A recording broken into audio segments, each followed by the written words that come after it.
Hello दोस्तों, आज इस वीडियो में हम पढ़ेंगे कक्षा 10 गणित। दोस्तों, ये वीडियो प्रश्नावली 3.5 का पहला पार्ट है। इस पार्ट में हम पहला क्वेश्चन सॉल्व करने जा रहे हैं। दोस्तों, प्रश्नावली 3.5 का सॉल्यूशन 4 पार्टों में सॉल्व करूंगा। सभी का लिंक इस वीडियो के डिस्क्रिप्शन में दे दिया हूँ, आप लोग देख सकते हैं। तो दोस्तों, प्रश्नावली 3.5 का हमारा पहला क्वेश्चन दिया है निम्न रैखिक समीकरणों के युग्मों में से किसका एक अद्वितीय हल है, मतलब केवल जिसका एक हल है, किसका कोई हल नहीं है अर्थात जिसका कोई हल नहीं है, या किसके अपरिमित रूप से अनेक हल हैं, मतलब जिसके अनेक हल हैं, मतलब इसकी कोई लिमिट नहीं है। उसके बाद कह रहा है कि अद्वितीय हल की स्थिति में उसे वज्र गुणन विधि से ज्ञात कीजिए। तो दोस्तों, जो हमारा अद्वितीय हल है अर्थात जिसका केवल एक हल है, उसको हमको जब हमारी उस स्थिति में आ जाए तो उसे वज्र गुणन विधि से हमको हल करना है अर्थात ज्ञात करना है।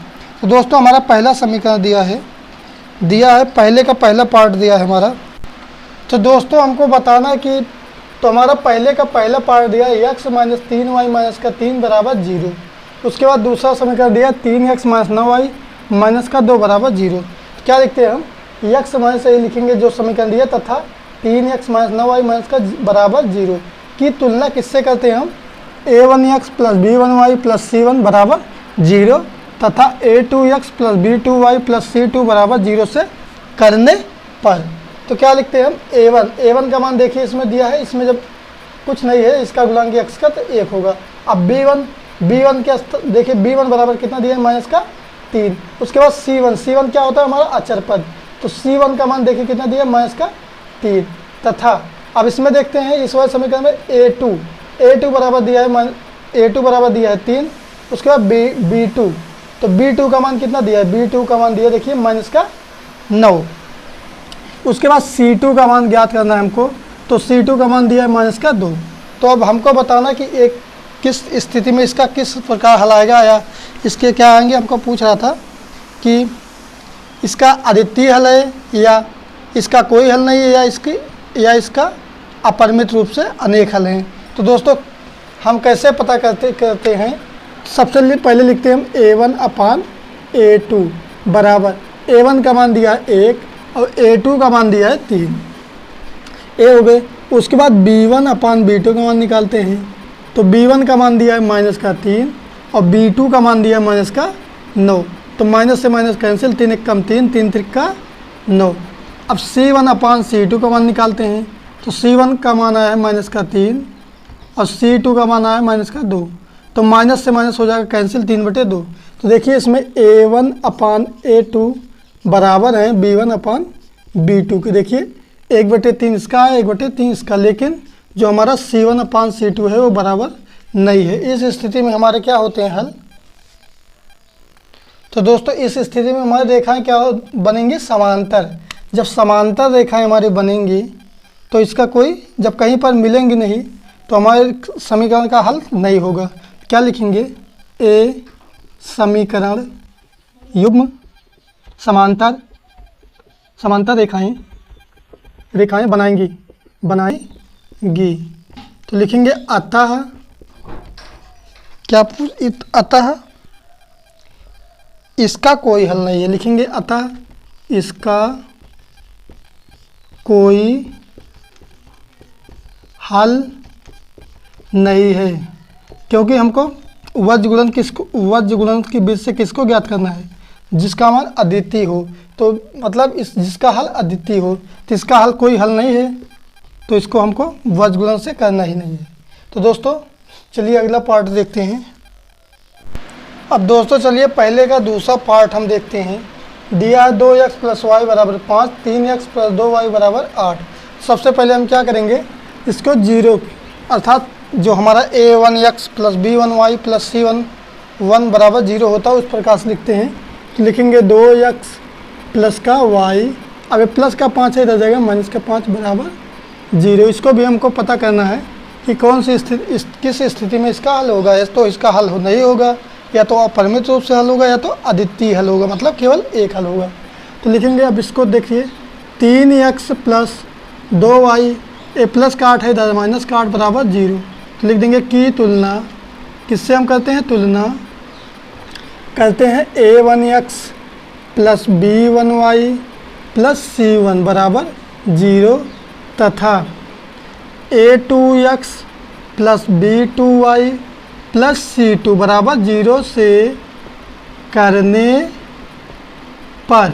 तो दोस्तों अब देखिए a1 के स्थान पे क्या दिया है 2, तो a1 बराबर लिख देंगे 2।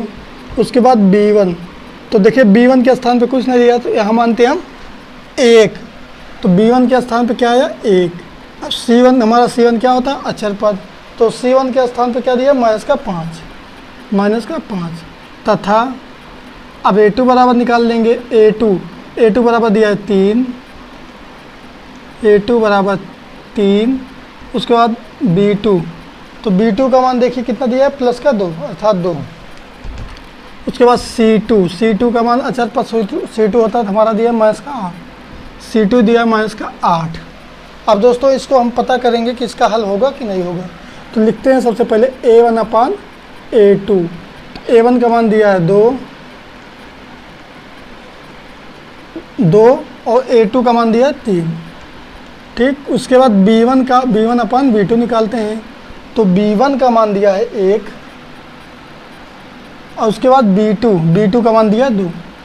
उसके बाद c1 का मान निकालते हैं, c1 अपान c2, तो देखिए इसमें c1 का मान दिया माइनस का 5 और c2 का मान दिया माइनस का 8, तो माइनस से माइनस कैंसिल हो जाएंगे। देखिए इसमें ना तो a1 अपान a2 बराबर है, ना b1 अपान b2 बराबर, ना c1 अपान c2, क्योंकि सभी के मान हमारे अलग अलग आए हैं। तो क्या लिखेंगे a1 अपान a2 बराबर नहीं है किसके b1 अपान b2 के। जब इस तरह से होता है तो क्या लिखते हैं हम, रेखाएं एक दूसरे को प्रतिच्छेद करेंगे अर्थात इस तरह से हल करेंगे, तो इसका अद्वितीय हल होता है। चलिए दोस्तों लिखते हैं, तो लिखेंगे रेखाएं एक दूसरे को प्रतिच्छेद करेंगी अतः इसका अद्वितीय हल है, मतलब केवल एक हल होगा। तो हमको इसको, जब इसका अद्वितीय हल होगा तो हमको क्वेश्चन में कह रहा है कि इस स्थिति में वज्र गुणन से बीज से ज्ञात करना है। तो दोस्तों चलिए ज्ञात करते हैं। तो हमको वज्र गुणन से x और y का मान निकालना है, चलिए निकालते हैं। तो दोस्तों इसका अद्वितीय हल है, तो लिखेंगे वज्र गुणन बीज से। तो हमारा एक सूत्र होता है वज्र गुणन बीज का, तो होता है x बटे b1 into c2 minus b2 into c1 बराबर y बटे c1 into a2 minus c2 into a1। उसके बाद फिर बराबर 1 बटे a1 into b2 minus a2 into b1। तो इस सूत्र पे हम मान रखेंगे। देखिए तो लिखेंगे x बटे b1 का मान देखिए कितना आया है 1 आया है, गुणे अब रखना है c2, तो c2 का मान दिया माइनस का 8, तो लिख देंगे माइनस का 8 माइनस b2। दोस्तों यहाँ b2 का मान दिया है 2, लिखेंगे 2 गुणे b2 इंटू c1, तो c1 का मान देखिए कितना दिया है माइनस का 5, लिख देंगे माइनस का 5 बराबर। अब लिखेंगे y बटे, अब इसमें रखना है c1 इंटू a2, तो c1 का मान देखिए कितना दिया है, इसमें दिया है माइनस का 5, लिखेंगे माइनस का 5 गुणे c1 a2। अब तो दोस्तों a2 का मान देखिए कितना दिया है, a2 का मान दिया है 3, लिखेंगे 3 माइनस c2 इंटू a1, तो c2 का मान देखिए कितना दिया है माइनस का 8, लिखेंगे माइनस का 8 गुणे उसके बाद a1, तो a1 का मान दिया है इसमें, a1 का मान दिया है 2, लिख देंगे 2 बराबर। अब इस वाले पे रखेंगे हम 1 बटे a1 इंटू b2, तो a1 का स्थान पे क्या रखेंगे 2 गुणे b2, तो b2 बराबर दिया है 2 माइनस, उसके बाद लिखेंगे a2 इंटू b1, तो a2 बराबर दिया है 3 उसके बाद b1, तो b1 का मान दिया है 1। कितना दिया है? 1। अब दोस्तों इसको हम चलिए हल करते हैं।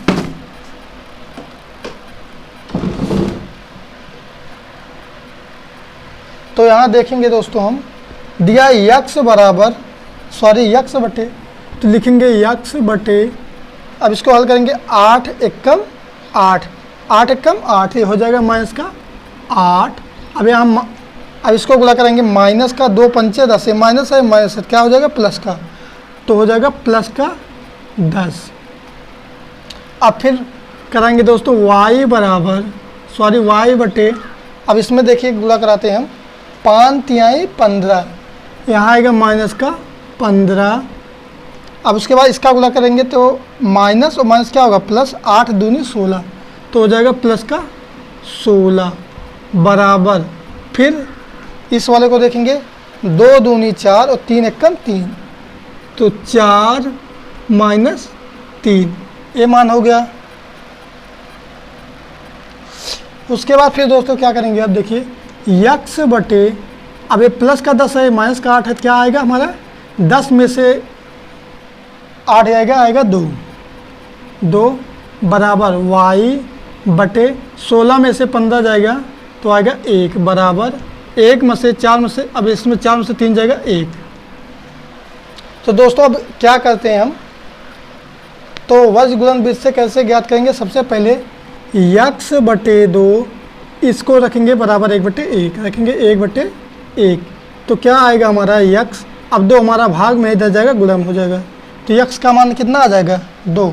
देखिए कैसे, यक्स बटे 2 बराबर 1 बटे 1 दिया है, तो यक्स, अब 2 हमारा किसका है? भाग का, इधर जाएगा 1 में गुणा करेंगे तो कितना आ जाएगा? यक्स बराबर 2, इसलिए यक्स का मान आ गया 2। अब उसके बाद y बटे 1 बराबर रखते हैं, अर्थात y बटे 1 बराबर रखते हैं 1 गुणे 1, तो 1 का गुणा 1 में करेंगे तो केवल मान आएगा 1, तो यक्स का मान हमारा आ गया 2 और y का मान आ गया 1। तो दोस्तों ये हो गए हमारे आंसर। इस तरह से हम वर्ग गुणन विधि से हल करते हैं। तो दोस्तों हमारा पहले का तीसरा पार्ट दिया है 3x माइनस 5y बराबर 20, और दूसरा समीकरण दिया 6x माइनस 10y बराबर 40। तो दोस्तों इसको हम पहले सबसे पहले 0 बराबर 0 के रूप में लिखते हैं। सबसे पहले देखिए 3x माइनस 5y, अभी प्लस का 20 इधर जाएगा माइनस का 20 बराबर 0 हो गया, तथा जो हमारा 6x माइनस का 10y, अभी प्लस का 40 इधर जाएगा माइनस 40 बराबर 0। तो लेकिन क्या लिखते हैं कि तुलना किससे करते हैं? a1x plus b1y plus c1 बराबर 0, तथा a2x plus b2y plus c2 बराबर 0 से लिखते हैं करने पर। ठीक, उसके बाद अब देखिए a1 का मान रख लेते हैं, तो a1 का मान देखिए कितना आता है? a1 बराबर दिया है 3। उसके बाद b1 के दिया है b1 बराबर माइनस का 5। उसके बाद c1 के बराबर दिया है माइनस का 20, ये हो गया। तथा अब a2 b2 और c2 का मान निकाल लेते हैं, तो a2 का मान कितना दिया है? a2 बराबर दिया है 6, तो लिख देंगे a2 बराबर 6। उसके बाद b2 बराबर लिखेंगे, तो b2 का मान दिया है माइनस का 10, लिख देंगे माइनस का 10। उसके बाद c2 बराबर, c2 के स्थान पर क्या दिया है? माइनस का 40, लिख देंगे माइनस का 40। अब इसको हमको पता करना है कि ये इसका हल होगा कि नहीं होगा, या इसके अनेक हल होंगे। कैसे पता करते हैं? सबसे पहले लिखेंगे a1 अपन a2, तो देखिए a1 का मान दिया है 3 बटे a2 का मान दिया है 6, तो काटेंगे 3 एकम 3, 3 दूनी 6, तो a1 अपन a2 का मान आ गया 1 बटे 3। अब उसके बाद b1 अपन b2 का मान निकालते हैं, b1 अपन b2, तो b1 का मान दिया है माइनस का 5 और b2 का मान दिया है माइनस का 10, तो माइनस से माइनस कैंसिल, 5 एकम 5, 5 दूनी 10। b1 अपान b2 का मान भी 1 बटे 2 आ गया। अब देखिए c1 अपान c2 का मान निकालते हैं, तो c1 का मान दिया है माइनस का 20 और c2 का मान दिया है माइनस का 40, तो कैंसिल हो जाएगा, माइनस से माइनस 20 एकम 20, 20 में 40, अर्थात a1 अपान a2, b1 अपान b2, c1 अपान c2 के मान क्या है? बराबर हैं। इस स्थिति में हमारे क्या होते हैं? इसके अनेक हल होते हैं, अर्थात संपाती रेखाएं बनेंगी। जैसे इसी रेखा पे हमारा दोनों समीकरणों का युग्म बनेगा। तो लिखेंगे क्या, लिखेंगे A1/A2 बराबर B1/B2 बराबर C1/C2। तो क्या लिखते हैं हम, तो दोस्तों इसके अनेक हल होंगे। तो लिखेंगे अतः इसके अनेक हल होंगे या हैं, कुछ भी लिख सकते हैं। तो जब इसके अनेक हल होंगे तो हमको वज्र गुणन विधि से हल करना नहीं है। किसको हल करना है, केवल जो जिसका मान जो अद्वितीय हल हो, मतलब जिसका केवल एक हल हो, उसी को हमको वज्र गुणन विधि से हल करना है। तो दोस्तों चलिए पहले का चौथा पार्ट देखते हैं अब। तो दोस्तों हमारे पहले का चौथा पार्ट दिया है x - 3y - 7 बराबर 0, फिर दिया 3x - 3y - 15 बराबर 0। तो लिखेंगे x - 3y जो हमारा समीकरण दिया तथा इसकी तुलना किससे करते हैं, इस वाले A1x और उसके बाद A2x B2 से करने पर लिखते हैं। तो लिखेंगे A1 का मान लिखेंगे। तो A1 बराबर देखिए A1 के स्थान पर क्या दिया है, अब x का गुणांक कुछ भी नहीं है तो मानते हैं 1। अब B1 का गुणांक देखें, B1 का मान देखिए कितना है, -3। C1 जो हमारा अचर पद होता है, तो C1 बराबर दिया -7 तथा अब A2 का मान निकालेंगे। A2 बराबर दिया 3। B2 बराबर देखिए कितना दिया है, B2 बराबर दिया -3। उसके बाद C2 बराबर दिया -15। अब फिर क्या करेंगे, किस स्थिति में इसका हल होगा, अर्थात अपरिमित होगा कि इसका कोई हल नहीं हुआ या अद्वितीय हल होगा। तो कैसे पता करते हैं, सबसे पहले लिखते हैं A1/A2। तो A1 का मान दिया है 1 और A2 का मान दिया है 3। उसके बाद B1/B2 का मान निकालेंगे, B1/B2। तो B1 का मान दिया है -3 और B2 का मान दिया है -3, तो हो जाएंगे पूरा कैंसिल, तो इसका मान आएगा 1। अब उसके बाद C1/C2 का मान निकालते हैं, C1/C2। तो इसका मान देखिए C1 का मान आया -7 और C2 का मान आया -15, तो माइनस से माइनस कैंसिल हो जाएगा। देखिए ना तो A1/A2 के मान बराबर है B1 B2 के बराबर, ना तो C1/C2 के बराबर है C। तो क्या लिखेंगे A1/A2। तो दोस्तों बराबर नहीं क्या लिखेंगे, A1/A2 B1/B2 के बराबर नहीं है। तो लिखेंगे ए रेखाएं एक दूसरे को प्रतिच्छेद करेंगे। तो दोस्तों जब हमारी रेखा प्रतिच्छेद करती है तो हमारे क्या अधिकतम होते हैं, मतलब केवल इसका एक हल होता है। लिख देंगे अतः इसका अद्वितीय हल है, अद्वितीय। तो हमको वज्र गुणन विधि से हल भी करना है। तो लिखेंगे वज्र। चलिए देखते हैं क्या होता है। तो दोस्तों हमने वज्र गुणन विधि से इसको हल करना है। तो वज्र गुणन विधि का सूत्र एक होता है x/B1 × C2 - B2 × C1। यानी हमने पहले भी अभी लिखवाया था सूत्र को, बराबर y/C1 × A2 - C2 × A1। उसके बाद बराबर में होता है 1/A1 × B2 - A2 × B1। तो दोस्तों चलिए इसको सूत्र पे हम रखते हैं मान सभी का। तो रखेंगे x/B1।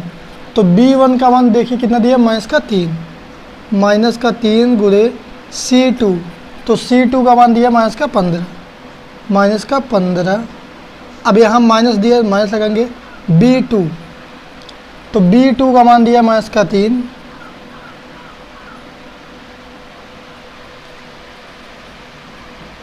B2 का मान दिया -3। उसके बाद C1 का मान दिया -7 गुणे -7 बराबर y/। अब इस पर रखते हैं C1। तो C1 का मान दिया है -7 गुणे C1 × A2। तो A2 का मान दिया है 3 माइनस C2। तो C2 का मान दिया है -15 गुणे C2 × A1। तो A1 का मान दिया है 1। लिख देंगे 1 बराबर 1 बटे, अब इस वाले पे मान रखेंगे तो A1 का मान दिया है 1 गुणे B2, तो B2 का मान दिया है -3 माइनस, उसके बाद फिर क्या रखना A2 इंटू B1, तो A2 का मान दिया है इसमें 3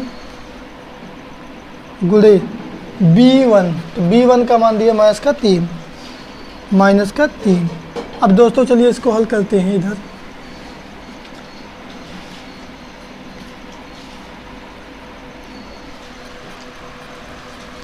तो दोस्तों इसको हल करेंगे। देखिए यक्स बटे ये -3 है, -15 है, तो 3 का गुणा 15 में करेंगे तो 15 3 45, माइनस प्लस हो जाएगा, तो इसका मान आ जाएगा 45 माइनस, अब ये माइनस और माइनस क्या होगा प्लस, 7 × 21, और उसके बाद माइनस प्लस, लेकिन ये माइनस साथ क्या हो जाएगा फिर माइनस, तो -21 बराबर, अब इसमें देखते हैं y बटे, लिखेंगे y बटे 7 × 21, दोस्तों इस पर रखेंगे 7 × 21, तो लिखेंगे y बटे 7 × 21 -21, अब इसका गुणा इसमें करेंगे तो 15 × 15, माइनस और माइनस क्या होगा प्लस का, तो हो जाएगा 15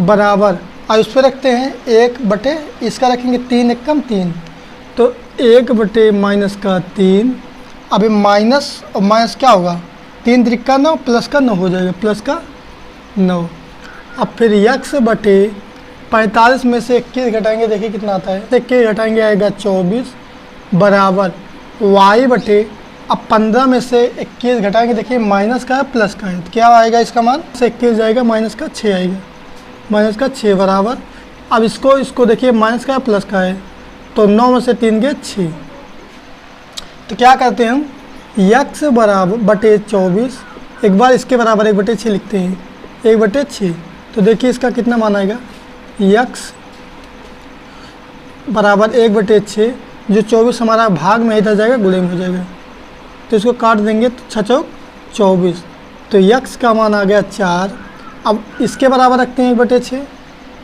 तो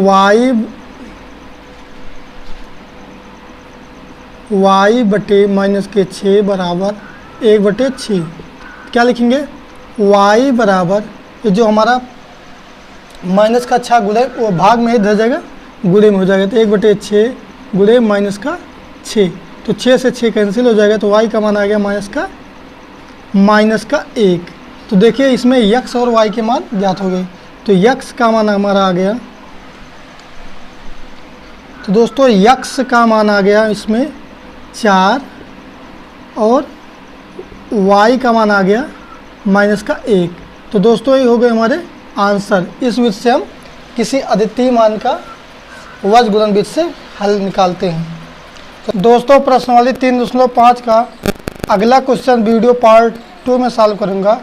ये वीडियो आपको कैसा लगा कमेंट में ज़रूर बताएं और हमारे एजुकेशन रंजीत कुमार चैनल को सब्सक्राइब करें। दोस्तों कक्षा 6, कक्षा 8, कक्षा 9, कक्षा 10 गणित का सॉल्यूशन इस वीडियो के डिस्क्रिप्शन में दे दिया हूँ, आप लोग जाकर देख सकते हैं। धन्यवाद।